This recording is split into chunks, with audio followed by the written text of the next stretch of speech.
going to go ahead and get started about a minute before the 5-minute mark. Welcome. Thank you for joining us. My name is Saiz. I am the enrollment manager here at Digital Crafts.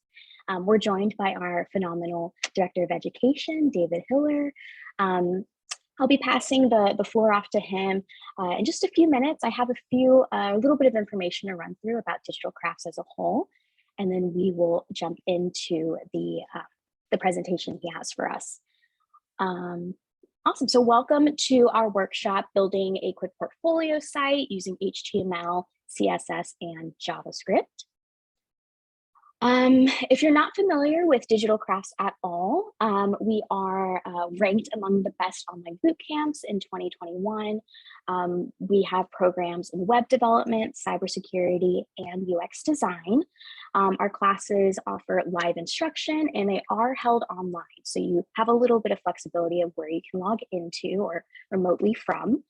The classes are live, so they are pretty hands-on. You know, you'll have your instructor going through the class with you and classmates to kind of go through it with. And we do have full-time and part-time programs depending on your work schedule or your availability. One may be better suited for you. If you're new to boot camps, you're probably looking at quite a few different ones. There's a lot of options out there. So a few reasons why Digital Crafts might be a good fit for you would be these two things.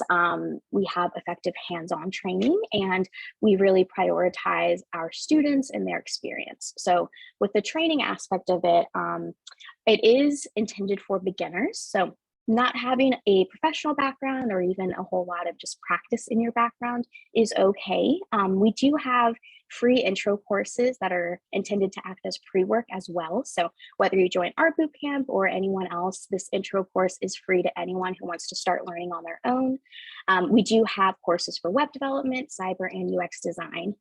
And then once you do enroll in a class, as I mentioned earlier, it is live. So you will have an instructor, a teaching assistant, a group to go through your cohort with as well. Let's see. And then our classes are, students rather, come first here at Digital Crafts.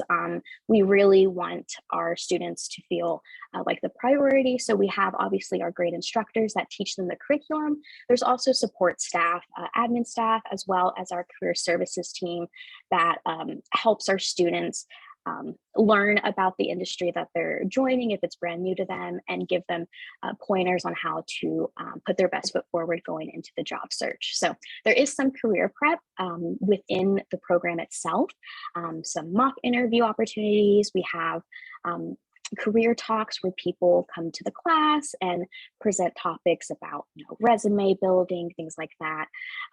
Our student success team is focused on helping our students build out their portfolio that they're building in class, as well as build a strong online presence. So this includes like LinkedIn profiles and things like that. So it is kind of a robust sort of program where we focus on the curriculum as well as what to expect after the class. We want to make sure our students feel comfortable starting that job search. So we do have a few FAQs that most folks ask about. So the tuition for the program, for web development, the full-time and part-time programs differ a little bit. So the full-time is $14,950. The part-time is $9,950. For cyber, that is $15,950. And then for our UX design class, it's $13,950. Now we do have a few scholarships that you may qualify for. So we do have You Belong in Tech scholarship. These are for our female, our Black, and our Latino applicants. It's an automatic scholarship to receive $1,500 off the full-time and $1,000 off the part-time. And then we do have a Builders Scholarship for anyone that doesn't fall under the You Belong in Tech umbrella. So if the scholarship is worth the same for the Builders Scholarship, and it is a 250-word essay describing how you'll use your skills to better your community in the future. So there are a few different options for the scholarships and discounts in that regard. And actually that kind of leads into my second question. Are there any financial assistance or financing options available? We do work with Climb Credit. You're not limited to just this lender. If you're looking at other boot camps, you may have seen this name a few times, but we do work with them. So that's an option. We do have an installment plan option for the full-time and part-time programs. So this breaks down the cost into 4 equal payments over the 16 weeks for the full-time, 26 weeks for the part-time. And then obviously an upfront payment is, welcome as well. Let's see. So if you need any prior knowledge or experience, not really. I mean, the class is intended for beginners. Like I mentioned, the intro course is crucial. It's paramount in beginning your learning on the right page and the right foot. So as long as you're doing that and coming into class with a little bit of background with that, then the instructors are there to kind of help you along from there. And then career support I did touch on as well. So with that, I will go ahead and hand it over to David and he'll take it from here. Oh, sorry, before I do that officially, I'm so sorry. I will be monitoring the chat. So if you do have any questions, we'll leave David to speak the whole time. But if you do have any questions, feel free to throw them in the chat. I'll be monitoring that as well. All righty. So I'm going to go ahead and get started, and I'm going to share my screen. Basically, just to give you a quick background, I'm Director of Education for Digital Crafts. Before this, I had a decade in education, as well as building professional websites for several companies and, being a software developer. So between software, web dev, all kinds of other things, I've got kind of a weird background. So what we're going to take a look at today is how to basically try to get a portfolio website up and running rather quickly. And the idea behind that is that oftentimes we get overwhelmed because we want everything to be perfect. And the honest answer is that perfection is one of the fastest ways to make sure that nothing gets done. We need something up and running, and we need something up and running quickly so that way you can start reaching out to companies, especially when you're coming out into the field with maybe less experience in the world. Maybe you're just a college grad, maybe you're a boot camp grad, maybe you're looking into getting into the field from a different career. It's very, very tough for you to get into the career because you don't have a piece of paper that says, yeah, you definitely did this. On top of that, you don't have a former company that shows that you know the skills that are necessary to be there. Because of those reasons, we like to make sure that when you're first starting out in any sort of software development or web development, that you kind of put yourself out there in the right foot. And to do that, we would usually use a portfolio website because it basically shows what it is that you are able to do and what it is that you might be very suited for when you get started. When I look at a portfolio website, the idea behind it is you are trying to prove that you have day one value, that the moment you walk in, while you will need training in the ways of that the company functions, you at least know the basic structures and understanding of whatever it is that you're jumping into to be able to prove that you can handle what they're going to give you. And so because of that, we really want to make sure that we make a very quick and easy synergized page. And that's what we're going to get started with overall. I'm going to share my screen.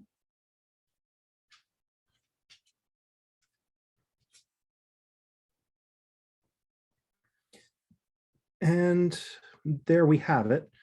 What I'm taking a look at here is a quick wireframe. I made this in draw.io. The idea behind it is that I kind of want 4 major styles of page here. And so that's kind of overwhelming. And we're going to take each one of these pieces as we kind of go. We're going to want some sort of quick navbar. We're going to want some sort of hero area when we first come in.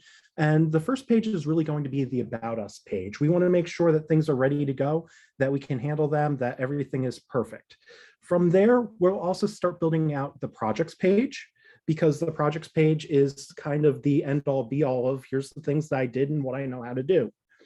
After that, we'll make sure that we do a contact page. And that contact page, the idea behind it is we just really want to make sure that they can reach out to us in some way. I'm not going to make a form for this because I found that forms actually don't do as well as I would like, and I don't get the traction there that I'm really hoping for. So generally, I'm going to try to nudge them to something like my LinkedIn or maybe even my GitHub, something like that. And then last but not least, I'm going to also have an individual project page. So this is kind of overwhelming. We're going to try to get done with as much of this as we can, but the idea is we'll build the skills for the ones that come later. One thing that I recommend when you get started is that you have a document that you kind of write up ahead of time. And in that document, I want to know kind of a few things. First, I want you to have kind of an about you area. And in that about you area, if you want, you can put a picture of yourself. You can put a catchy intro and just tell me a little bit about you and what do you do. When I talk about what do you do, I will give a warning that one of the things that you want to avoid is kind of writing everything that you do. You want this website to be very targeted. So for example, if you are looking to go out into the field and you're like, man, I'm going to be a web dev, that's a great idea. But when you go out there to be a web dev, we maybe don't want to say every single language that you know. Because yes, there are a lot of programming languages out there. But if you're writing down like, I know Python, and you're going for web dev, my first question is when I see that is, why are we writing that one down? What information is this giving me as to the qualifications and the quality of what you're bringing? Now you might be thinking to yourself, well, I also know Django. Okay, those two go hand in hand together, Python and Django, to show that you are a Python web developer. And now I can see that you're painting a picture of who you are. So just because it is a skill that you have doesn't mean that we have to exemplify every skill that you're bringing to the table. We want to make sure that these areas are targeted for the job you want. And if you're going for more than one job, you may want more than one portfolio website. Let's say you could be both a web dev and a data analyst. Okay, put all of your skills for web dev in one of the areas and go ahead and do a different portfolio website for everything that's data analytics. Now, you might be thinking, well, whoa, David, that's a lot of additional information for me to put together, and 2 sites is a lot to maintain and manage. And I'm hearing what you're saying, but I will give you a little bit of a concern. When you're looking through your portfolio website, one of the things that you can actually track is to see how many people are hitting your website and when they're spending time in certain areas. And that will give you further guidance as to what people are really looking for. And you should use that data to help guide your decisions as to how to kind of make your portfolio better. If you have everything on one page, it starts becoming very messy because they will kind of get lost and you won't be able to see the reason or the purpose that you drew somebody to your website. So by making sure that you split up each one and kind of have a different site for each of the major careers that you're kind of going for, that would make sense. After that, we want to see about 2 to 6 projects. 6 is a lot, but maybe you have 6 really small projects, or maybe you have 2 larger projects.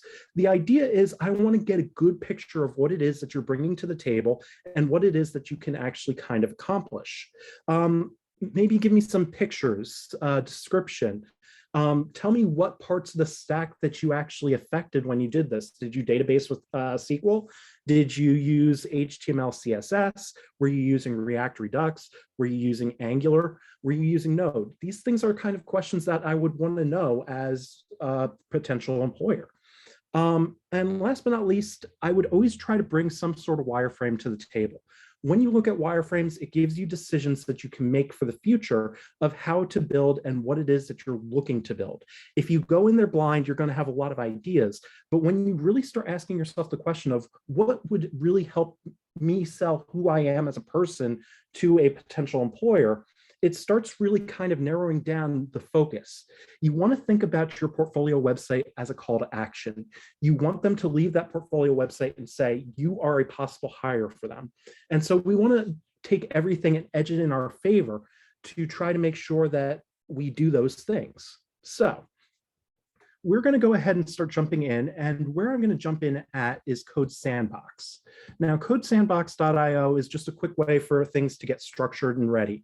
If you're like, David, I'm chilling out in like Visual Studio or VS Code, yes, you can absolutely do that. And you're going to have a lot of things that I won't have because you'll have things like Emmet to fill out like a lot of what you're doing, which is nice.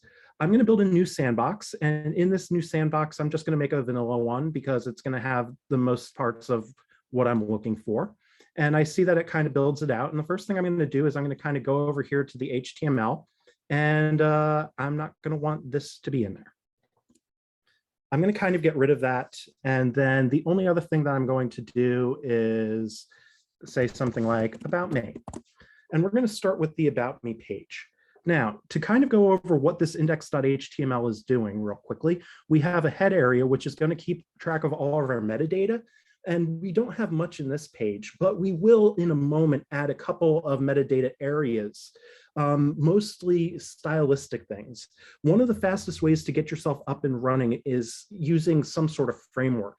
And so today we're going to take a look at Bootstrap and how to use that to our advantage and how to leverage a lot of the key parts of that to really make sure that this shines. The body area of the HTML is where we're going to put most of our content. And so once we put the link to Bootstrap, that's where we're going to kind of go from there. So to get Bootstrap, I generally just go to getbootstrap.com. Let me show you what that looks like. And I see that that's exactly what it does. It says get Bootstrap, and there's an area to get started. Don't click download. You don't need that. Get started. When you click on get started, you're going to notice that it will tell you a couple of things that you actually need to copy and paste and where to paste them.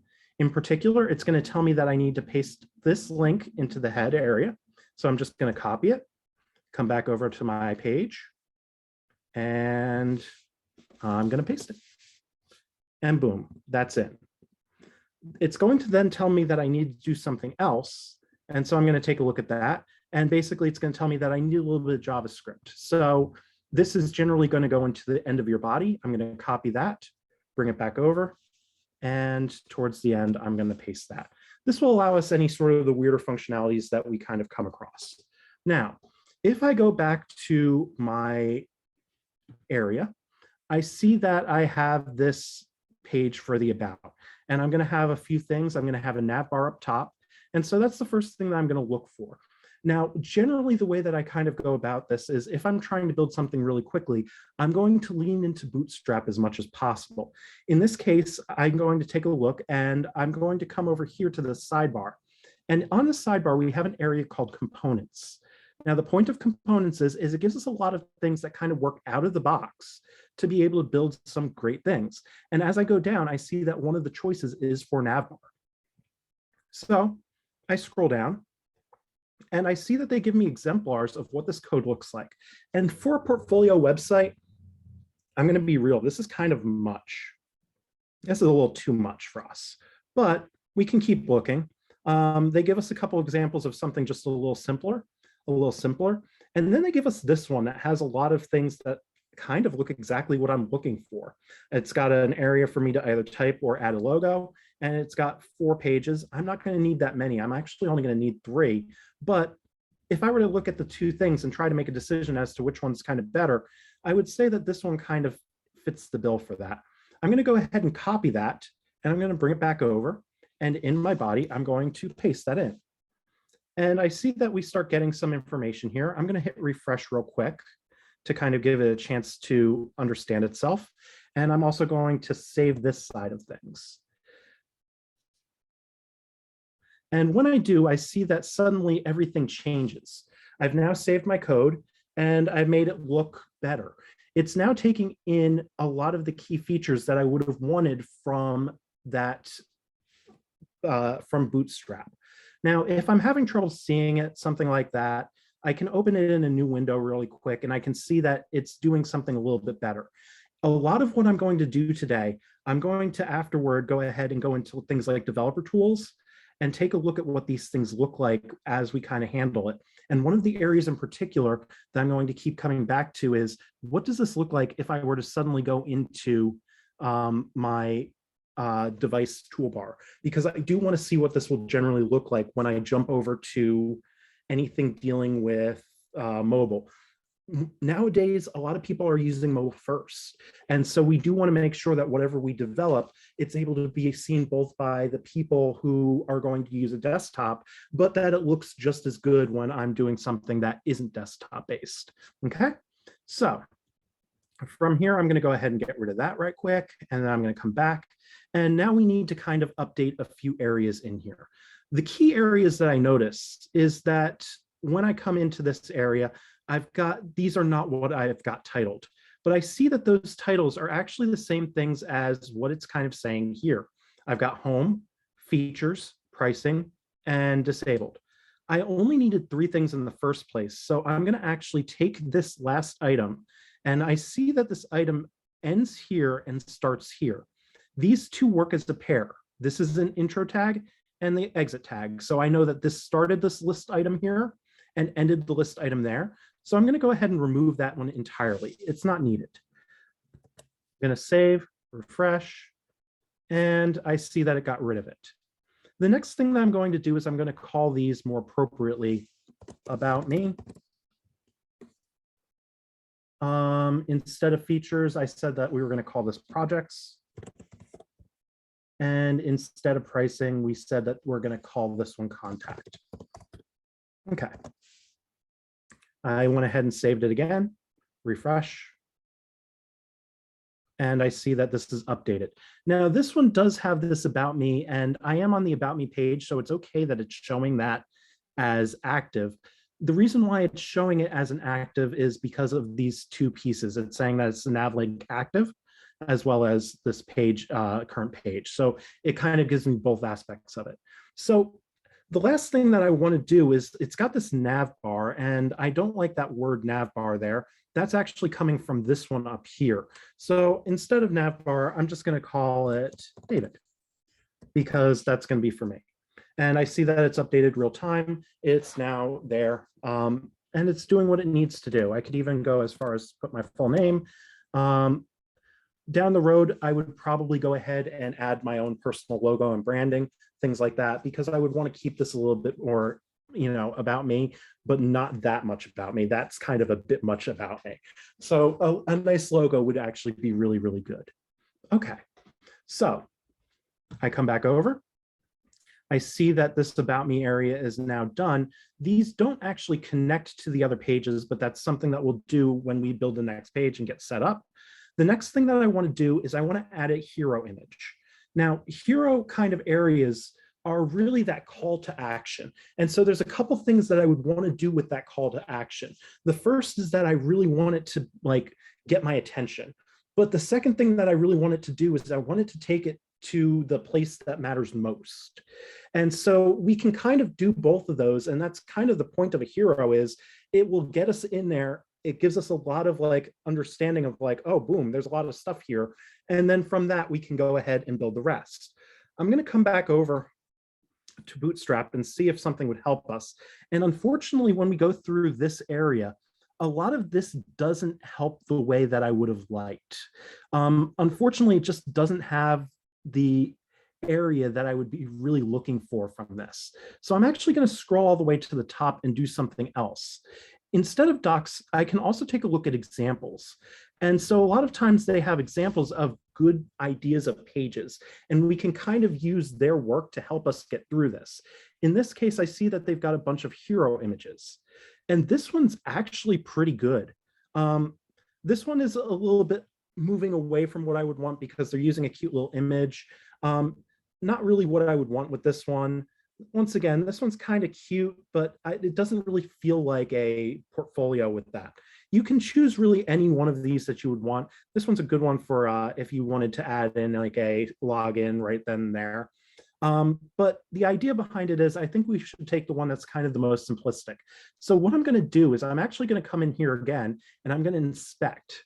And when I do, I see that this whole area here is kind of linked into this piece. And if I were to open it up, I see that there's a lot in this piece. But we'll talk about this in a moment. The idea behind it is I actually want to just kind of copy this entire stuff. So I'm just going to go ahead and see what happens if I Control C. And I'm going to come over here. And then at the end of my nav area, I'm going to add a space, and I'm going to add this in. And it's trying to find something, and it's finding an error with the image, which is fine because honestly, I didn't want the image to begin with.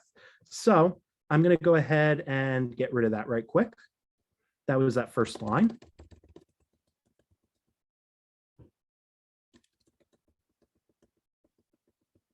Oh boy, we're almost there. We're almost there.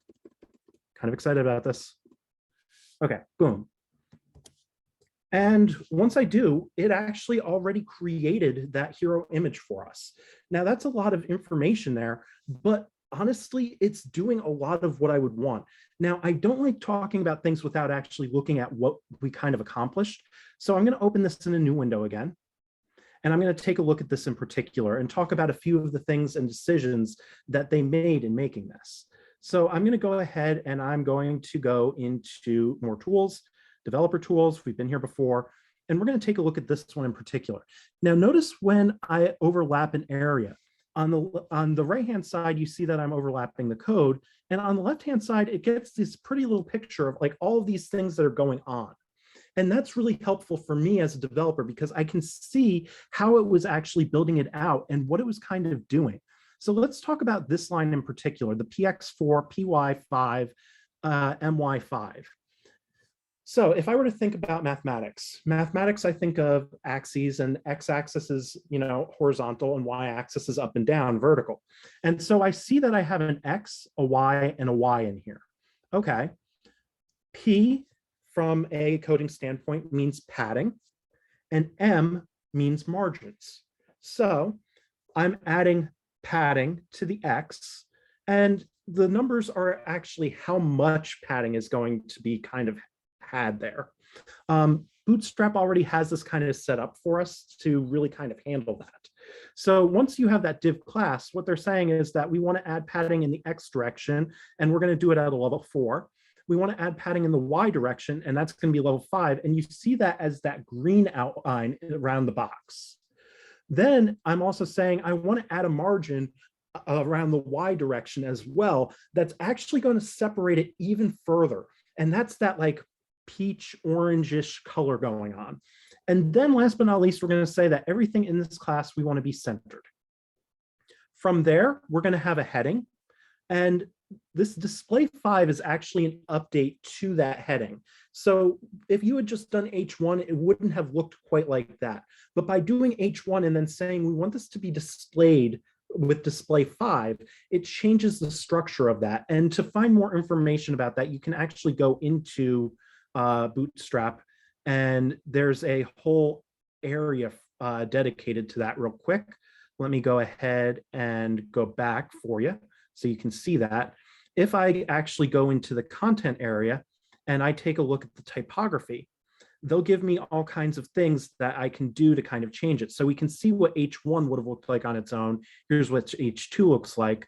And so they talk about the different classes, but then they also give us ways that we can kind of make them a little bit more exciting. And here's where we add the display over the H1 that we had before.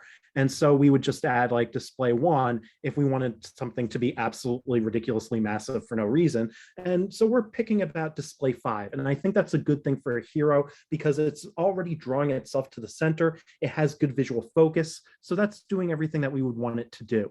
So really what I'm going to do here really quick is I'm going to just quickly do a quick update in terms of the text area. And so something like, hello, my name is David Hiller.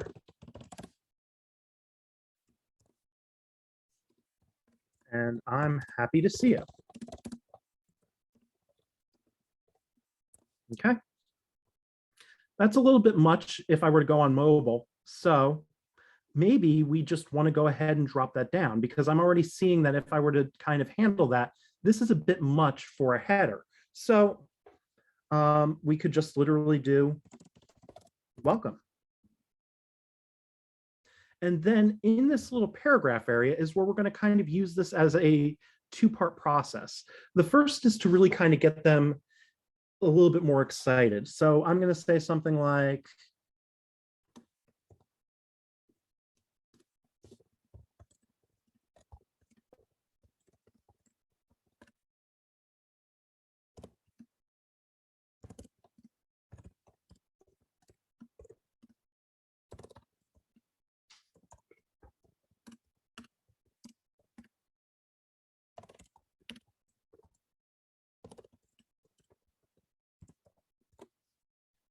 something a little bit catchy, something that will get me kind of noticed. when you're going through this area, I recommend asking your friends who are actually strong friends. The ones who are going to tell you like, hey, what I'm seeing sounds ridiculous.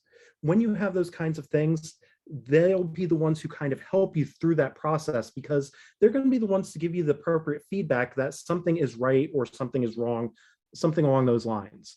From there, all I need to really do is update this primary button. Maybe my projects is where I really kind of want them to go. But if they're ready to like go right away, I want to kind of give them another choice and another option. And these buttons will go ahead and let me do that. All right.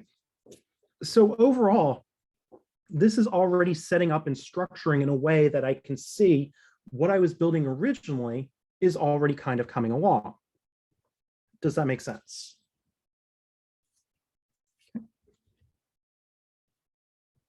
All right. Now, the next area that I want to add is just a quick little side section on about me and things like that. When you get into these kind of little smaller ideas, this is where Bootstrap actually shines, because do you see how I have kind of like a little spot here and then a larger area over here? And they're kind of stacked in a way that puts them all in a row together. This idea that we see this row and these columns within the row is really where Bootstrap wants to shine and really wants to kind of help in any way that it can. And so to help you with this process, what it does is it's going to have two different things. One is anytime you're about to use this column structure, you want it to be located in what's known as a container. A container, what it will do is it will make sure that everything in it is locked into that little block together, and that it will start building out this grid system for you. And that's a really useful thing. If you're more familiar with web dev, you might be thinking to yourself like, oh, I could be using Flexbox right now. Why don't I use Flexbox? That's a great question. Flexbox takes a little bit more time, and this is already pre-structured with a lot of breakpoints and responsiveness that, well, Flexbox can do, sometimes takes developers a little bit longer to actually get that up and running. So we're going to go ahead and show how to get that structured. And to do that, all I'm going to do is I'm going to come back in here, and I'm going to add below all of the divs that I've currently got a new div. And I'm going to do something like div, and I have to add a class to this. And the class this time is going to be a container. Now, you see that it actually is also offering me container fluid. We'll take a look at both of them and see what it does at the end of this. So that's what we're going to do. We want to make sure that we understand the code and what it's doing. I'm going to go ahead and end that one. And then in the next one, I'm going to do a div. And this time the class is going to be for a row. Okay, hear me out. Container, first thing you have to do is you have to add a row to a container to actually be able to use any of the structure. Then columns. It's always container, row, column, container, row, column. If you want something to kind of just be filled out in a container, but you're not planning on using this row column structure, you can stop at container. If you only want a row, you can stop at row. But if you want these columns in there, you have to do it in that proper order. And so the last thing that I'm going to add here is a div for the class, and we're going to use column. Now, column is the one that always messes me up because it's COL. And I'm just going to put in a paragraph here just to show you what it's doing of, hello, I'm here. Boom. Okay. /P. And then I'm going to close out the column, div. And then I'm going to close out the row div. And last but not least, I'm going to close out the container div. And so I see that there's a hello, I'm here. Now, we don't really get to see the coolness of this until maybe I add another column. So let me go ahead and do that real quick. I'm going to Control C, and I'm going to Control V. And I see that it's added another hello, I'm here. So let's talk about container versus container fluid. I'm going to open this up real quick, and we're going to take a look at what it does. So this is a container, and notice that it doesn't go all the way to the end, but my larger thing did. That's because this is a container. In a container, it doesn't go all the way to the end, and instead it has that kind of margin error or that gutter on either side that allows us additional space. And then from there, because I didn't tell it to do anything else that's a little bit more special, I run into a slight problem, because what it's going to do is it's going to put those columns as equal distant. And here's how this works. Always think about the number 12. What it's going to do is it's going to take what we would think to be 12 total columns. And so if I were to put 2 objects in there, it's going to say, okay, I have 12 columns. The first one will be worth 6 columns. The second one will be worth 6 columns for a total of 12 columns. If you had 3 objects, it would say, okay, so I have 3 objects. That's going to leave me 4 columns, 4 columns, 4 columns. And so that's the way that it kind of structures, is it breaks this 12 up. And the reason why they use 12 is because 12 is honestly kind of a cool number. As long as you don't pick 5, don't pick 5, that's the bad number, because 5 is the one that's going to make sure that you can't divide evenly. But if you think about the number 12, you've got 1, 2, 3, 4, 6, and 12. That's a lot of divisors. And so that's kind of why they really want that. That's a good number for them. I'm going to come back out of this area right quick. Boom. Boom. And we're going to actually play around with this just a little bit more. You see, the other thing that we can do is I can say something like, okay, I want this one to be 2, and I want this one to be worth 10. Now let's take a look at what that does. Right here, it's a little bit hard to see what it's doing, and actually it's kind of doing it right. You see how the one that was worth 2 is much smaller now than the one that's worth 10. Because this one is basically saying now I'm worth 2 columns, and the other one is worth all 10 columns, okay? Now, when I go ahead and look at this in the larger window again, it will look a little bit more natural. There's my 2 column, and there's my 10 column, but I really don't like how it's structuring very well. And the reason why is because if I actually go ahead and jump into my developer tools, and I were to look at this, when I'm in that like mobile, it kind of doesn't want to do things right. Do you see how it's still staying columns? That's going to be hard to visualize, especially if we add a lot of information and a lot of content. And especially since one of these things is about to be an image, we want to make sure that that's a little bit more clean and clear. So from here, what I'm going to do is I'm going to add one other thing, and that's a mobile response breakpoint. I'm going to pick medium because medium is kind of a good deal. It's kind of that middle ground. And you're going to see that when I do that, when it's gotten smaller, they already stack on top of each other, much like these did here. That's going to be more visually appealing for us overall. Okay. Now, from here, if you wanted to know everything that I was talking about, and you're like, man, that was a lot that he was going over. If you go into the layout area, you're going to see that there's an area dealing with containers. And you can see how they talk about the responsive breakpoints. I used medium, so I can see that when it's going to actually break. The idea behind it is actually kind of cool, though, because when we actually play around with it a little bit more, you can actually see this in their other example real quick of how these actually kind of go. And so here are all the breakpoints. Notice that container fluid went all the way across. And you're going to notice that as I allow my window to be smaller, you'll see that at certain stages, they just suddenly go all the way across. That's because once they hit the breakpoint, they no longer will have that padding, and they'll act like that container fluid did. And that's what's going to allow it to work for those larger pieces. We also have a lot of information here that you can play around with of how to set up different columns, things like that, for it to work a little bit more clearly. Okay. All right.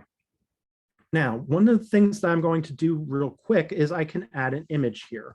So we're going to add an image tag, and image tags don't need a closing image tag, which is nice, but they do need a source. And in order to do that, I would actually need to drop in an image. So let me find an image real quick and see how well this drops.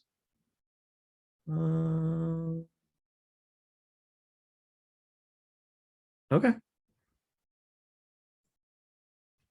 So we're going to say something like source, and I see that we have a source area here, and then I can see that we've got a few things going on here. There's a lot of things in here. So I'm going to find image 1.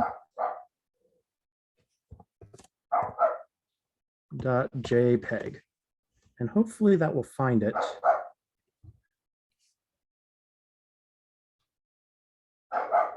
Let's see, dot with that. Dot source.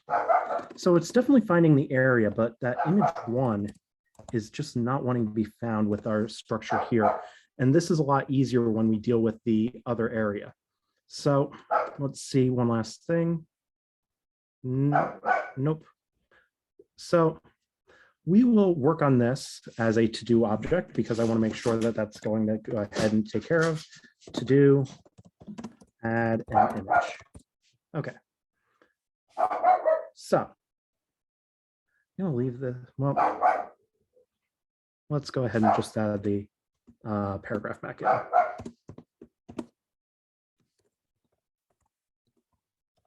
Okay. And then I will comment this out. Okay.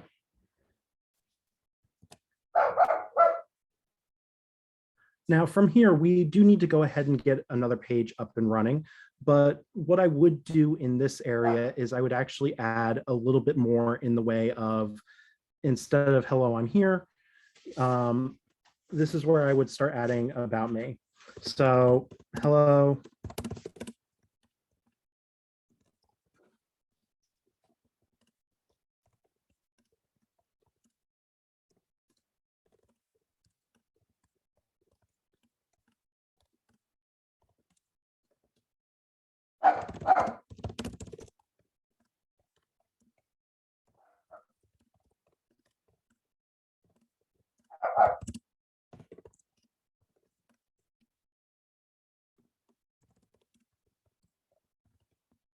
All right, so something like that.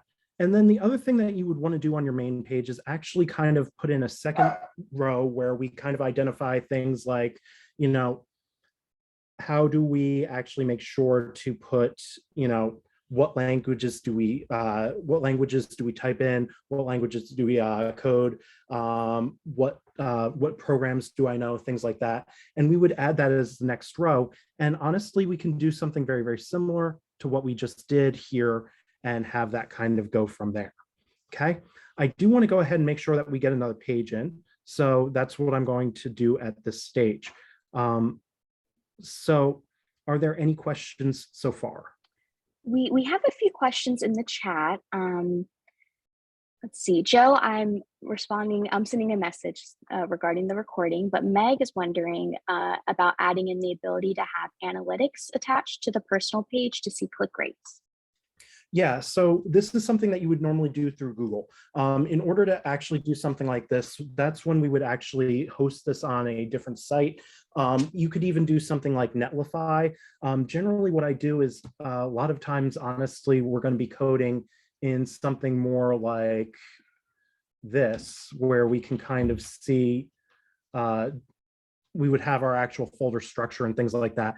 I'm using this version right now to make sure that things are just kind of up to date and running, and that we can all kind of follow along. But once we have that actual folder structure, we can use something like Netlify to just go ahead and put that to the web. And then from there, you would link that up through Google Analytics, and the Google Analytics will help us actually make those decisions. Once you've kind of linked it to the actual area, you can see things like how long has somebody stayed on a page. You can track things like timing and button presses and things like that. The other thing that you might want to consider, in addition to the Google Analytics side of things, is using some of our more UX tools and actually doing some testing to see whether or not, like, how long does it take for somebody to find something on your page that they would be looking for. If you have friends who are kind of either in the field, or if you have people who own businesses, usually they kind of already know what it is that they're looking for. And so they would want to go ahead and actually, you might want to actually have them do some of that testing to try to find how long it takes for them to get to certain areas. But the analytics should tell you stuff like how many users have you had in a given day, how much information do we have overall, where are they taking the most time and the most interest. Wonderful. And we have two questions from M. I think you kind of touched on this, but they were wondering if this was a single a single web page without any other pages, and wanted to know a little bit about adding a photo gallery if that is part of it. Okay, so those two things, this is intended to be multiple pages because multi-page is still kind of good. We want them to kind of be separated because one of the going trends right now is, well, we can do a single page. Single page, we would probably be having like routing and stuff like that kind of going on under the hood, first of all, to make it all work in a nice way. If we did everything so that was just one giant flow, I will give a little bit of warning on that because it's a little bit harder to find certain things. And so right now we're kind of moving away from the single page portfolio websites a little bit more.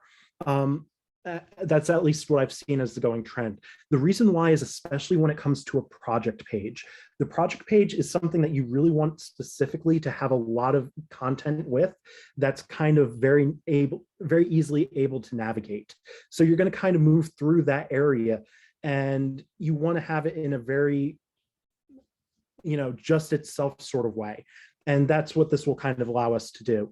As far as things like photo galleries and things like that, generally, we're going to look for some sort of masonry tiling. Once again, I don't know that it will have the benefit in a portfolio website unless you're doing something more visual. If your goal is that you're in UI, maybe UI would be a good area for us to kind of showcase the different things that we've been able to do. But a lot of times, the more images that we have, my question would be, what is the end goal for the recruiter or the business owner or the future hiring manager? They really just want to be able to see what is it that you can do and what is it that you're able to build. From there, that's really what we would be looking at the most.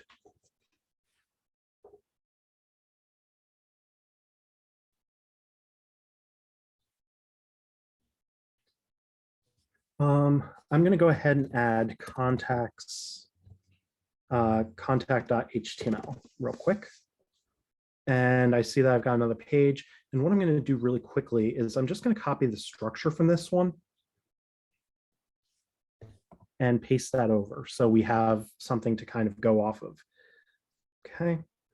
The other thing that I'm going to do is I'm going to try to get us to be able to navigate this properly to get here. So we want to be able to see this page as well. And just to make sure that it's a little bit easier for us to recognize when we do that, I'm actually going to move off.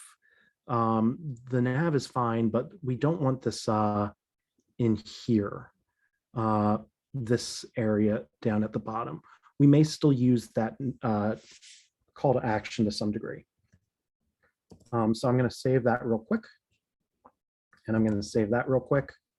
And let's see if I go to find it real quick, how we can do that, because this is going to be a little bit more annoying in trying to see this come back.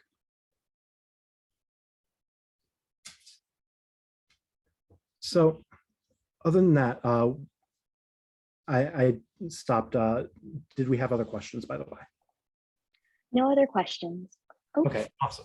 Oh, so sorry. One just came in from Meg. Notice that their GitHub page background looks different on a PC versus a Mac. Is there a way to provide for that in code? Not in a good way. And we would just really want to kind of avoid anything that could have those kind of differences. I guess my question is it on your personal website or is it for your, when they actually get to the GitHub area? Personal. Mm-hmm. Okay, so if it's a personal one, generally what we would want is, I'm not entirely sure what is actually going on with that. Generally, you're going to want to link and have full control over that. And so you're going to link them over to your GitHub, and that should make no difference which of the two areas that we're actually in. By doing that, we'll have a little bit more clarity overall from the from it, would be my kind of idea. Awesome, that's helpful. She says thank you. Mm-hmm.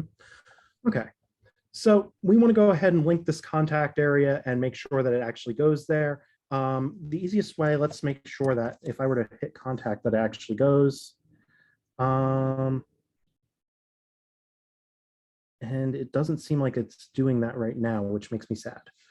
So let me see how to better get this open in a new window. This is more of a code stack issue than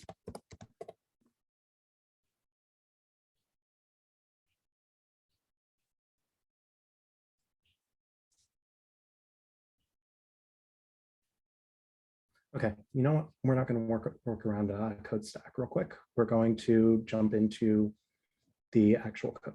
So what I've done is I've created something very similar to what we saw earlier. And I've got kind of a main page with just contacts again.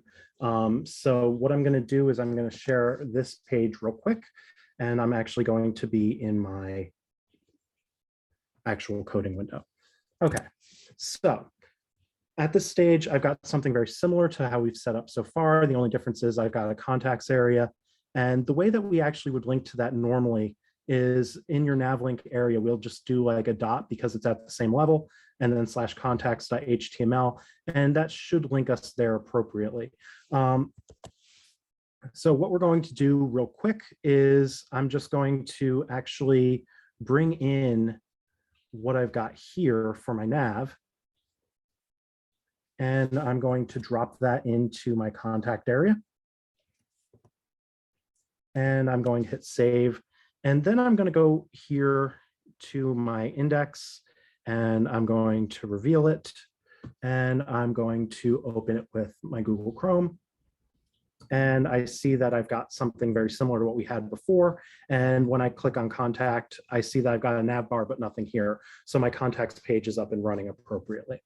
The other thing that you'll probably notice is that there's not really much else going on here. So the contact page is actually pretty simple. We're going to use a lot of what we had from the hero from before. So I'm actually going to go here to my index, and I'm going to borrow some of this that we had from the hero. And I'm going to put that down here. And then when I do that, and I come back over, I now have this area, and I can see that, that's doing a little bit more of what we would want to do.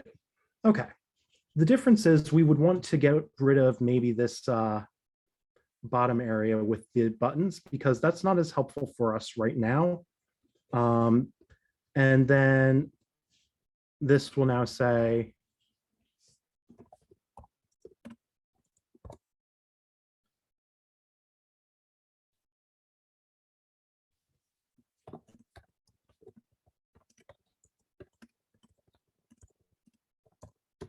okay, so I really look forward to working with you, things like that.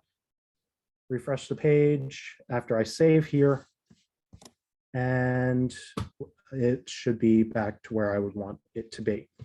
It's a little bit bland right now, but the idea is we want to get something up and running, and something is better than nothing. Now, the one thing that we're going to do is we're going to add a few icons. And to add the icons that we're going to want, I'm actually going to use Font Awesome. And what Font Awesome allows us to do is it allows me to bring in branding icons for different varying things. And I'm actually going to copy this and put this one into the chat area real quickly, because that line will get us a majority of what we need. Basically, what we're going to be doing is adding a few of the major icons like LinkedIn or something like that.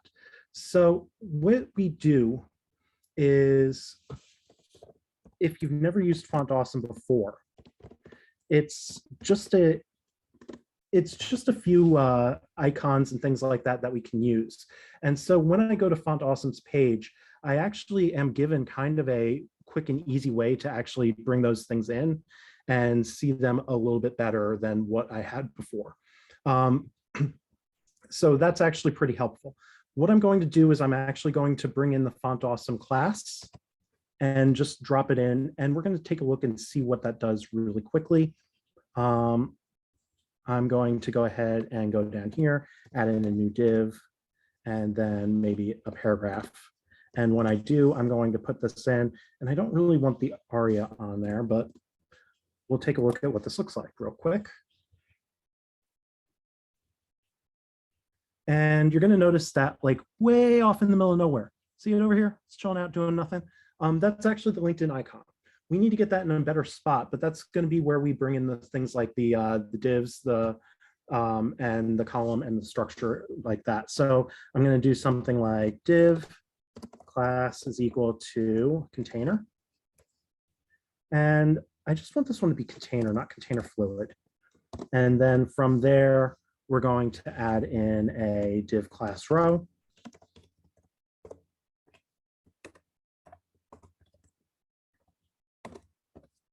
And then from there, I'm going to actually add a div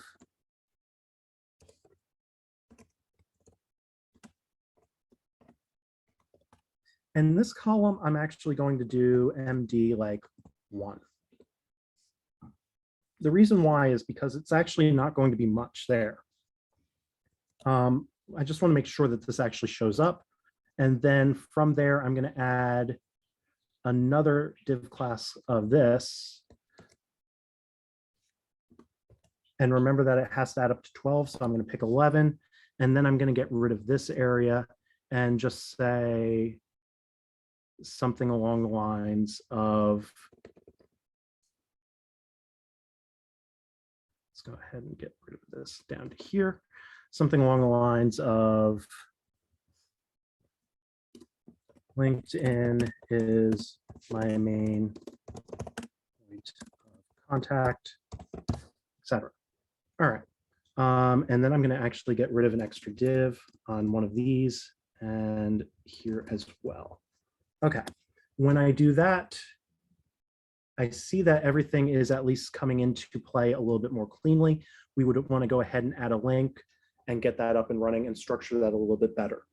Because we're running out of time, I'm going to go ahead and try to show another idea and concept that will be really helpful, but this is going to be for a different page, but I am going to put it in this contact me area. So what we're going to do is I'm going to add a quick idea of basically for projects, because in the projects page, there's something that can actually really help us get going where we would want to go. And it's actually going to be the cards. So the cards give you these nice little setups for a bit of structure. And in particular, one that's kind of helpful for this is one that has a header and a footer area, because this will let you take it to the project. This is what the project title is. This is what the project is about. And we can add some nice pills in here to be able to showcase what that is. So what I'm going to do is I'm actually going to copy this content here. And then before I put it in, I'm going to actually add another row.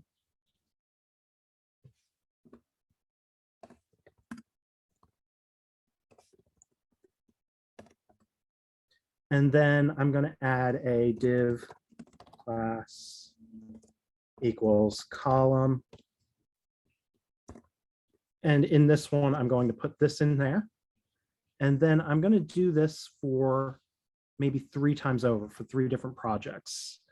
1, 2, and 3. And then from here, this featured area is up top. And so let me just show you what this looks like really quick. This gives me 3 cute little cards that we can start building off of the structure a little bit more. And so from here, the only other thing that I would want to do is I would actually want to go into a different area, and it's actually in badges. So under components, you see that we have these badges. And what I can do is I can add these cute little pills here to kind of tag my content. And so I'm actually going to borrow this span from the primary.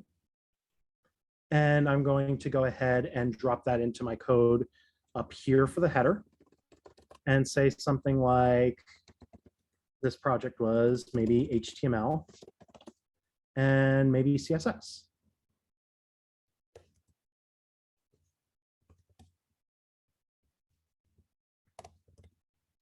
Okay. When I bring that back around, I come back up to my page and I'll refresh. And you see that I start getting these cute little pills that start showing up across the top of it. And so you can actually kind of identify and indicate, the stack that you used in a very clear and easy way. And so basically from there, I would just fill out the title of the project that you did, a little bit of blurb about it, and let that take you to the other area. Now that kind of takes us, unfortunately, to the end. I was hoping to get a little bit further than I really was able to here.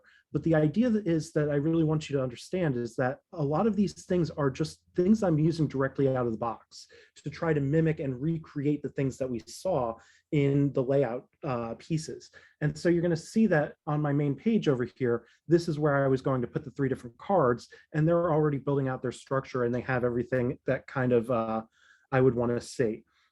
Basically, overall, when I take a look at this, I try to get my code up and running as fast as possible. And that, to help me do that, that's where Bootstrap kind of really shines. And so overall, I wanted to show more tricks and things like that. But the honest answer is that when you're done with something like this, you really want to take something and make it your own personality as well. And so as you're going through and you're really trying to make it clear and really great, you're going to see that there's a lot of things that you might see over here that are useful. I really do recommend, don't put something on there that, looks cool, but like doesn't have function. But otherwise, that's kind of where we would want to come from. Overall, though, I really wish you the best of luck. If you're here, it's probably because you're looking to get a new place. You're looking for a job, and really, at the end of the day, I can wish you nothing but the best of luck in that, because, once you get there, it's so exciting, but I know that it feels like a very frustrating process along the way.